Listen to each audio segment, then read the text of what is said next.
Dieu, ça c'est vraiment terrible. Alors, le plan de Dieu pour nous sauver du péché, fut de nous envoyer son Fils unique, Jésus-Christ de Nazareth. Et c'est pour ça que Dieu a regardé. Il a dit que c'est même où que mon fils va passer. Hey, laisse ça. Posez ça. Il a dit que c'est pas où que, assois-toi, c'est pas où que mon fils va passer, c'est dans quelle famille. Bien aimé, pour que le Fils de Dieu vienne, il fallait qu'il choisisse sa famille. Il fallait qu'il trouve une chose, choisisse une vierge. Est-ce que tu sais pourquoi une vierge? Non. Parce qu'elle n'a pas été en contact avec les démons de l'impudicité.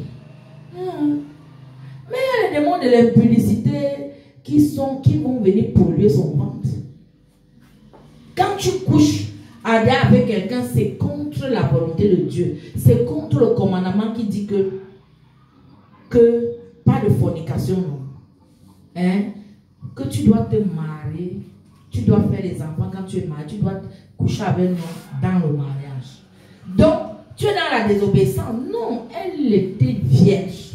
Il a trouvé une fille qui était vierge et qui avait la grâce de Dieu, qui était qui avait la grâce, la faveur, une fille qui était juste devant lui. Amen. Donc, et maintenant du côté de l'homme, il fallait que l'homme là vienne d'une des tribus que lui avait, une des tribus de son alliance. Est-ce que tu comprends ça? Une des tribus de son alliance. Nous savons que Abraham a donné Jacob. Non, Abraham a donné Isaac. Isaac a accouché 2 enfants, Jacob et Esau. Esau a été déjà disqualifié de la lignée. C'est Jacob qui a reçu l'héritage. C'est lui que Isaac a béni. Et c'est lui qui a fait 12 tribus d'Israël. Alléluia. Parmi les tribus, là, il y avait la tribu qu'on appelait Judas. Judas. Et c'est dans cette tribu qu'il y avait David. Une prophétie avait été donnée. Je crois pas, c'était même pas Jacob, le jour où il les bénissait. Il a dit à Judas que de toi va sortir le lion de la tribu de Judas. Et c'est comme ça que de cette tribu il y a eu. Qui parlait là? De cette tribu est sorti David, et Joseph est de la lignée de David. Amen. Tu vois comment Dieu a bien choisi où son fils devait venir. Amen. Amen. Nous allons lire Matthieu chapitre 1 verset 21.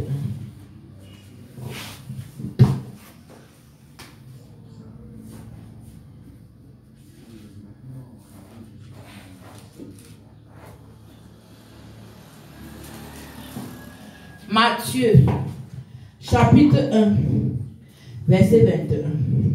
Matthieu 1, verset 21, je lis au nom de Jésus. Yes.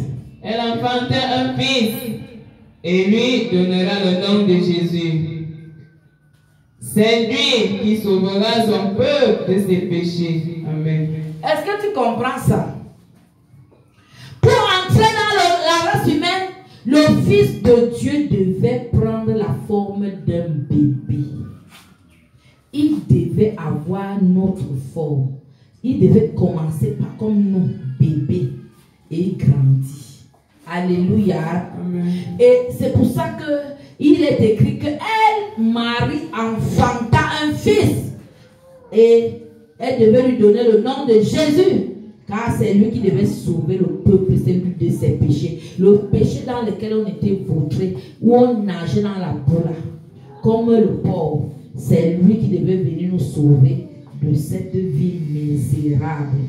Bien-aimé, est-ce que tu comprends ça? Amen. Parce qu'en lui habitait déjà la divinité.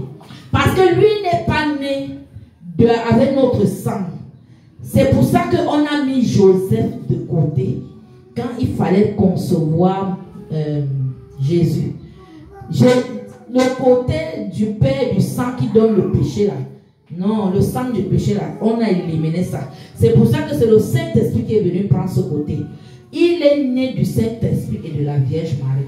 C'est le Saint-Esprit qui est venu, c'est-à-dire que dans Marie, environner Marie pour qu'elle conçoive un saint enfant, un saint bébé. Amen. Amen. Colossiens 2:9 va nous dire qui était Christ Jésus.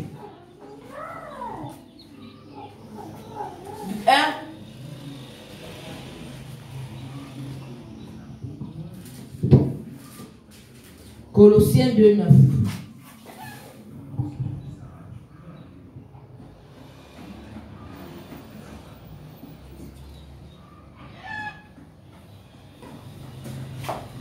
Colossiens 2, verset 10. Je lis au nom de Jésus. Amen.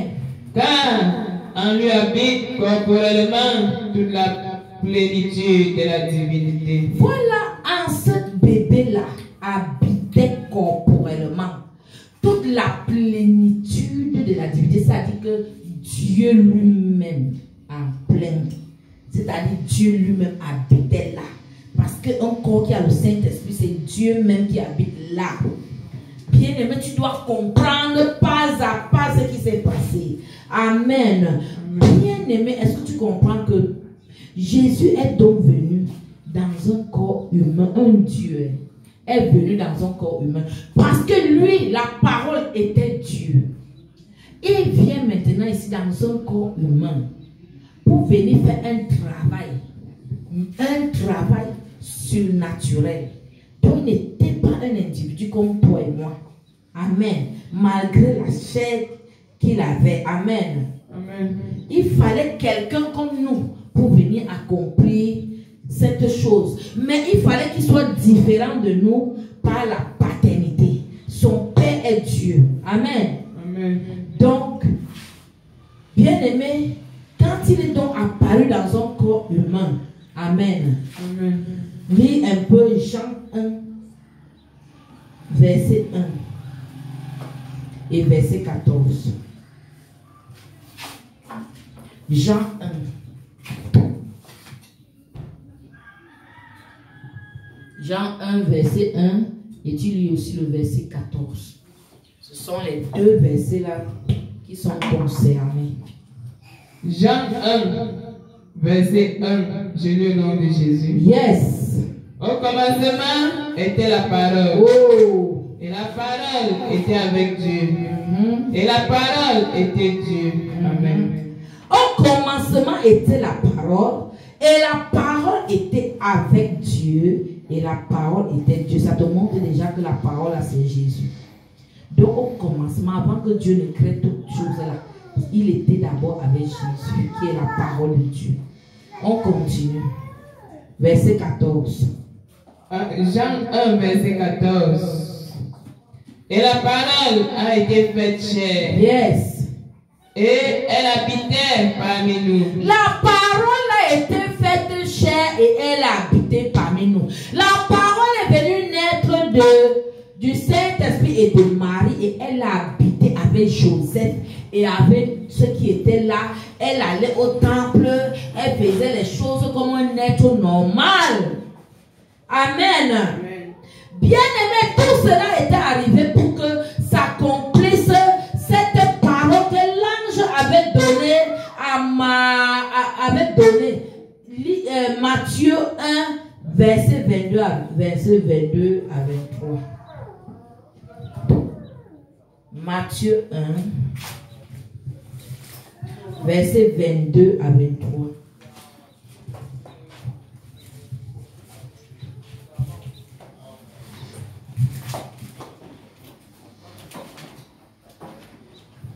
Alléluia. Matthieu 1, verset 22 à 23.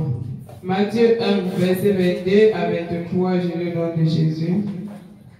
Tout cela arriva afin que s'accomplisse ce que le Seigneur avait annoncé par le prophète. Verset 23. Voici la Vierge sera enceinte. Elle enfantera un fils. Yes. Et on lui donnera le nom d'Emmanuel. Aïe, aïe, Ce aïe. qui signifie Dieu avec nous. On lui a donné le nom d'Emmanuel, c'est-à-dire Dieu avec nous. Dieu est avec nous. Dieu est avec nous. Emmanuel. On lui a donné le nom d'Emmanuel, c'est-à-dire Dieu avec nous. Amen. Est-ce que tu comprends ça? Tout cela arriva afin que s'accomplisse ce qui avait été écrit.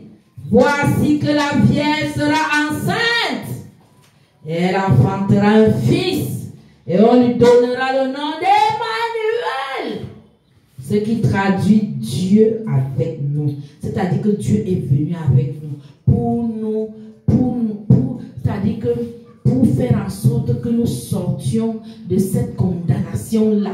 Nous sortions de ce jour triste où la race humaine a été condamnée à mort, condamnée aux travaux durs, condamnée à être dans le péché. Amen. Donc,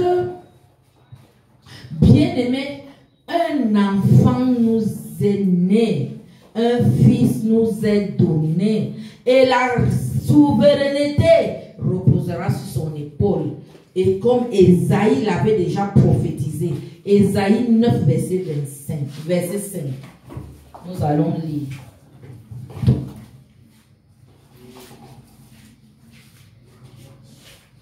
Ésaïe 9.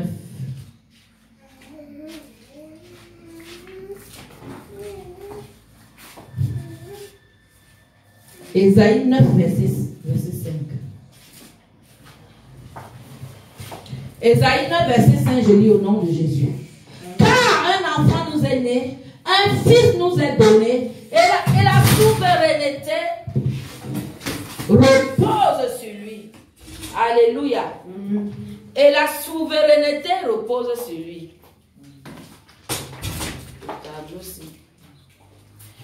Et la souveraineté repose sur lui. Amen.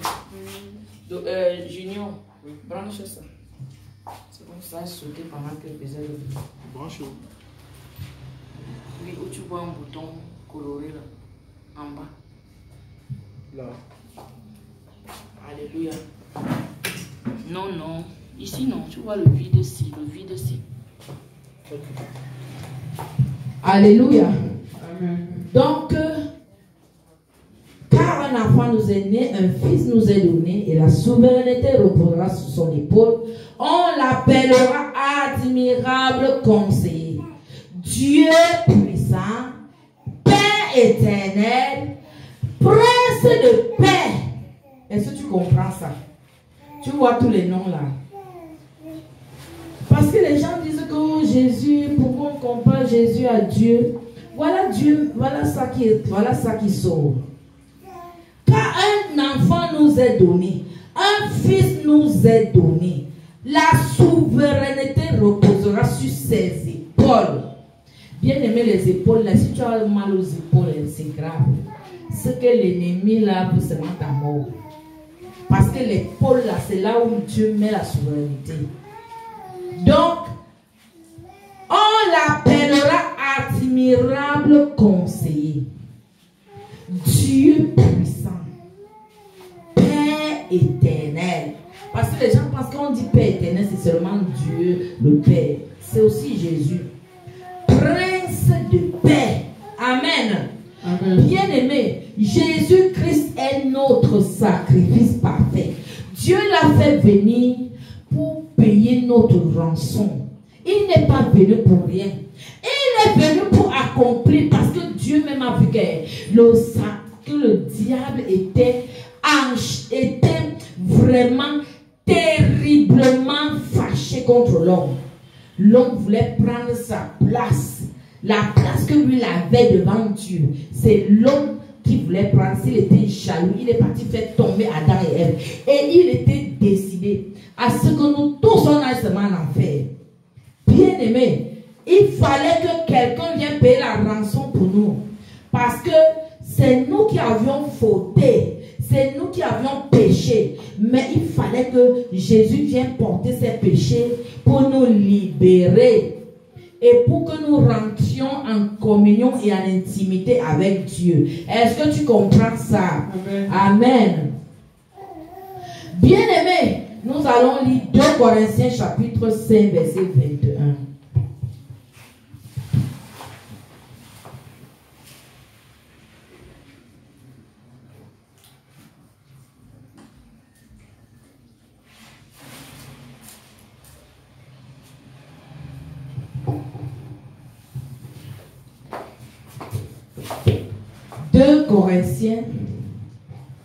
Deux Corinthiens, je dis quoi? 2 Corinthiens 5, verset 21. Amen. 2 Corinthiens 1, verset 25, j'ai lu au nom de Jésus. 2 Corinthiens 5, verset 21. Je lis au nom de Jésus. Celui qui n'a point connu le péché, il a fait devenir péché pour nous. Celui qui n'a point commis de péché, Dieu l'a fait devenir péché pour nous. Pourquoi? Parce que c'est lui qui est venu porter nos péchés sur la croix. Il a été humilié comme un bandit. Alors que c'est nous qui avions péché et qui devait être condamné. Mais celui qui n'avait point péché, il est devenu péché pour nous. Afin que nous devenions en lui justice de Dieu. Afin que nous devions en lui justice de Dieu. Donc c'est la justice de Dieu qui vient maintenant pour nous sauver. C'est la justice de Dieu qui nous sauve. Amen. Bien aimé, aucun sacrifice offert par l'homme n'est assez parfait pour ôter le péché. Aucun sacrifice. Il n'y a que la justice de Dieu pour faire en sorte que nos péchés soient ôtés. Car il est impossible que le sang des taureaux et des boucs ôte les péchés. Hébreux 10, 4. Amen. Amen. Hébreux 10, 4.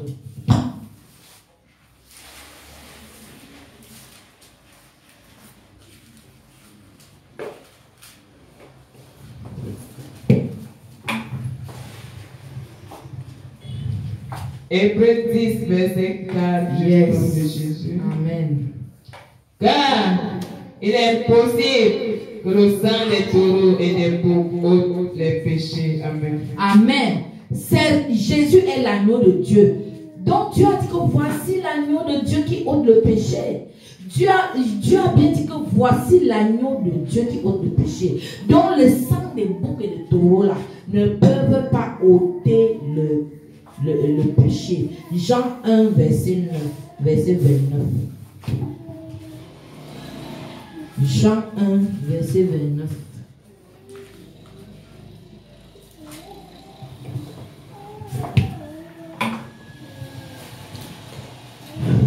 Jean 1, verset 29. Le lendemain, il vit Jésus venant à lui et il dit, voici l'agneau de Dieu qui ôte le péché du monde. Amen. Voilà. Quand Jean-Baptiste l'avait vu, il a dit directement, voici l'agneau de Dieu qui ôte les péchés du monde. Quand il venait pour se baptiser. Bien aimé, Jésus a donné sa vie pour nous sauver. Il a perdu son sang pour nous. À cause de la haine d'un peuple cruel. On l'a cloué, c'est-à-dire que, imagine quand on devait tuer Jésus. Imagine quand on devait sacrifier Jésus après que Judas soit venu avec les bourreaux. On amenait Jésus, à chaque pas on faisait sortir quelqu'un. Alléluia. Et ce jour-là, on a mis Barabbas à côté de Jésus. On a demandé que vous choisissez qui. C'était une foule terrible qui était en furie. Une troupe en furie.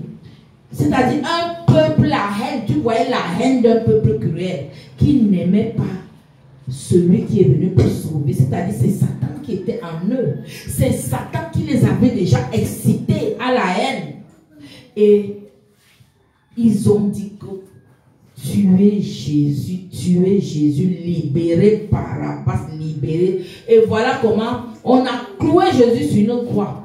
À cause de quoi? À cause il devait accomplir le plan. Satan croyait qu'il faisait quelque chose, alors que Dieu était en train d'accomplir son plan divin pour nous sauver. Alléluia. Donc, Jésus, de sa propre volonté, a donné sa vie pour nous sauver. Lui-même, il est mort pour nous. Il était d'accord afin que son sang vienne nettoyer notre péché. Est-ce que tu comprends ça? Bien-aimé, et c'est pour ça que Jésus a dit dans Jean chapitre 10, verset 18. Dans Jean chapitre 10, verset 18.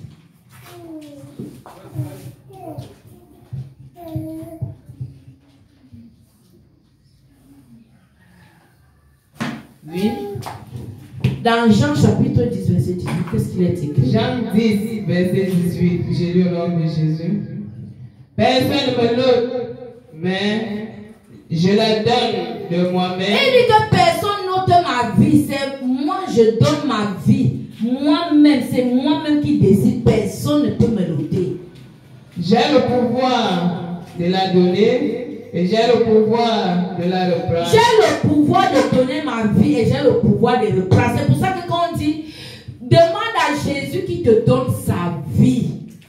Jésus doit te donner sa vie, Zoé, afin que tu vives sa vie dans ton cœur, dans ton corps. Est-ce que tu comprends? C'est toi qui dois demander à Jésus.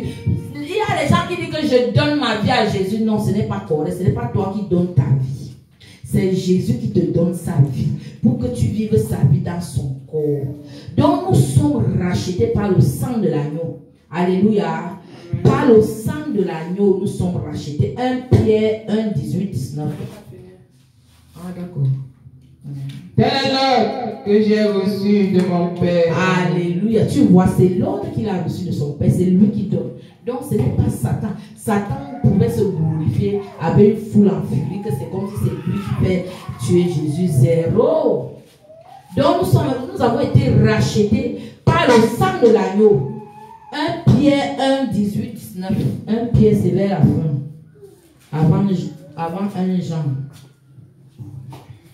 1 Pierre 1, 18, 19. 1 Pierre 1, verset 18 à 19. J'ai le nom de Jésus. Sachant que ce n'était pas par des choses périssables, pas de l'argent ou de l'or, que vous avez été rachetés de la vaine manière de vivre que vous avez hérité de vos pères. Verset 19. Mais par le sang précieux de Christ, comme de l'agneau sans défaut et sans tache. Amen. Amen. Donc ce n'est pas par les choses périssables, argent ou l'or, mais c'est par le sang de Jésus. Donc même si tu donnes 10 millions à l'église, tant que tu n'as pas confessé et été purifié, tu ne peux pas avoir le salut. Le salut, là, ça ne s'achète pas. Par les choses, par l'argent, par l'or, non. Ça s'obtient. Et c'est un don de Dieu. Amen. Donc il n'existe aucun sacrifice qui peut ôter les péchés. Va même sacrifier 100 millions, tu ne peux pas. Amen. Bien-aimé, tu dois savoir que maintenant que nous sommes justifiés par le sang de Jésus, serons-nous sauvés par lui de la colère? Si tu es justifié par le sang de Jésus, tu vas être sauvé, non? Oui. Amen. Oui. Comme nous dit Romains 5, verset 9, lis un peu Romains 5, verset 9. On avait lu Romains 5, 12. Maintenant 5, verset 9. Nous sommes déjà à la fin. Amen.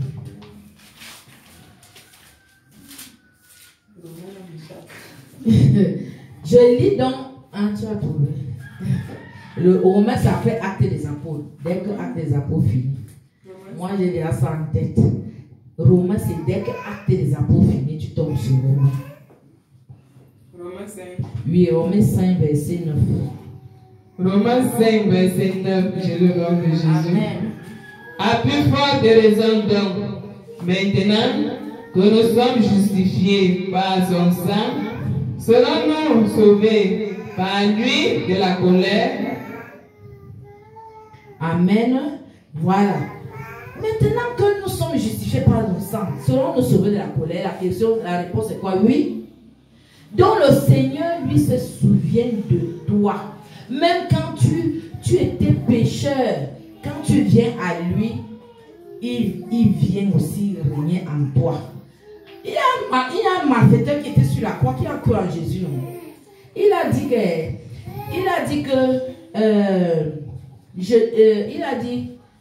dit à Jésus quoi? Est-ce que tu connais ce qu'il avait dit à Jésus? Le malfaiteur, le bandit qui était sur la croix. Il avait dit quoi? Que tu penses à moi quand tu seras dans ton règne. Exactement, oui. Les mots là, c'est que Seigneur, souviens-toi de moi quand tu seras dans ton règne. Alors que l'autre qui était à côté lui disait que c'est un malfaiteur, c'est un méchant, tout ça. Et qu'est-ce que Jésus lui a dit immédiatement? Je te le dis, aujourd'hui, tu seras avec moi dans le paradis. À Luc 23, 24, 43. À Luc 24, 43, c'est là où Jésus lui a dit ça. Bien-aimé, quand tu crois, n'est-ce pas, il a cru en Jésus. Il savait que non, Jésus est le sauveur. Que où on est là, on accuse pour rien. Et voilà que lui, il a été sauvé. Et le malfaiteur n'a pas cru en Jésus. Lui, il ne fut pas sauvé. C'est ça. Lorsque nous étions encore pécheurs, nous étions encore dans la désobéissance, Christ est mort pour nous. C'est ce que Romains 5, 8 nous dit. Romains 5 que tu viens de lire là. Lis le verset 8. Romains 5, verset 8. Je le nom de Jésus. Mais Dieu prouve son amour envers nous en ce que lorsque nous étions encore des pécheurs, Christ est mort pour nous. Amen. Est-ce que tu comprends? Alors, lorsque nous étions encore des pécheurs, Christ est mort pour nous. Bien-aimés, alors que nous terminons cette prédication de ce jour de dimanche, bien-aimé, tiens-toi sur tes deux pieds et commence à voir le sacrifice que Jésus a fait pour toi. Regarde d'où Jésus est parti depuis la création qu'il t'a créé. Il a créé tout. Il ne fait que te suivre. Il ne fait que vouloir ton bien. Mais toi, parfois, tu le rejettes. Parfois, tu n'accomplis pas sa volonté. Toi-même, essaye de voir et de faire le check de ta vie. Tu dois comprendre que Jésus t'a sorti de l'eau. Là où Satan voulait finir avec toi. Là où Satan voulait qu'à l'heure, si tu ne sois même pas vivant. Donc, parle à Jésus. Reconnais où il t'a sorti et dis-lui merci. Donne-lui des actions de grâce. Dis-lui que Seigneur, j'étais comme ça, dans les griffes de Satan, prêt à mourir, mais toi, tu m'as sauvé. Ouvre ta bouche et commence à parler à Jésus. Oh Seigneur, ce matin, après avoir suivi cette parole, nous comprenons, mon Dieu, d'où tu nous as sortis, de loin, oh Dieu. Tu nous as tirés de la boue. Pour nous venir faire asseoir à la table des grands. Oh Seigneur, tu nous as lavé par ton sang. Nous qui étions nus sales. Oh Dieu, tu es puissant dans nos vies. Seigneur, tu es puissant. Je veux te donner des actions de grâce. Je veux te dire merci Jésus d'avoir accepté de laisser ta place. Oh Dieu auprès de Dieu, de venir prendre la condition d'homme où tu as souffert, sous Ponce Pilate, où tu as souffert, tu as été humilié, rejeté. On a craché sur toi à cause de moi. Et c'est moi qui avais péché. Et c'est toi qui as payé le prix. Tu m'as même racheté par ton sang. Oh, je dois seulement te suivre. Seigneur, pardonne-moi. Chaque fois que j'étais désobéissant, j'ai fait mal à ton cœur. Seigneur, pardonne-moi. Seigneur, fais en sorte que je puisse aussi, Seigneur, aller parler de toi. Afin que ceux-là aussi sachent ce que tu as fait pour eux. Seigneur, souviens-toi, mon Dieu, mon Père, de tout tous ceux qui ne te connaissent pas dans ma famille, de tous ceux qui ne te connaissent pas, oh Dieu, dans ce quartier. Souviens-toi de ceux qui m'ont fait du mal, de ceux, Seigneur, pendant que j'étais encore dans les ténèbres, pour ceux qui m'avaient, oh Dieu, tenu en captivité. Seigneur, touche-les maintenant, afin qu'eux aussi, ils reviennent à toi. Qu'eux aussi voient la lumière. Qu'eux aussi, mon Dieu, ils peuvent entrer dans la région de Jésus. Alléluia. Amen. Amen. Bien-aimé, célèbre Jésus-Christ de Nazareth. Célèbre le Dieu victorieux qui est assis sur le trône. Il est le meilleur aujourd'hui, éternellement, il n'a pas changé. Alléluia, alléluia, alléluia, alléluia, alléluia. Au nom de Jésus, amen. Viens un peu ta journée, le Saint-Esprit qui veut te consoler. Je ne sais pas pourquoi. Alors, je te mets cette huile. Parce que le Saint-Esprit veut te consoler. Je ne sais pas ce que tu as dans ton cœur. Saint-Esprit, pendant que j'applique ça sur ta servante, oh Dieu, console-la au nom de Jésus. Seigneur, je ne sais pas ce qu'elle a, c'est toi qui connais. Accomplis tes desseins dans sa vie. Mon Dieu, c'est toi qui la soutiens. C'est toi qui, depuis qu'elle est née, l'a protégée jusqu'à ce jour, jusqu'à l'amener ici. Seigneur, toi-même, continue l'œuvre que tu as commencé et achève ça dans sa vie au nom de Jésus. Seigneur, console, guéris toutes les blessures spirituelles, guéris les blessures de l'âme, guéris les blessures morales. Seigneur, donne-lui la force d'avancer. Seigneur, donne-lui le travail. Seigneur, ouvre les portes financières afin que ses mains, mon Dieu, mon Père, puissent faire quelque chose afin que, Seigneur, elle puisse avoir de l'argent. Ouvre les portes financières dans sa vie. Au nom de Jésus. Pendant que je suis en train de parler, je réprime Satan dans sa vie.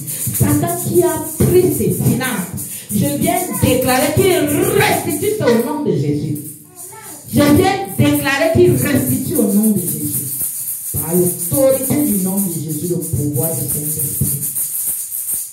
Tes mains, pendant que je prie, tes mains doivent recevoir l'argent.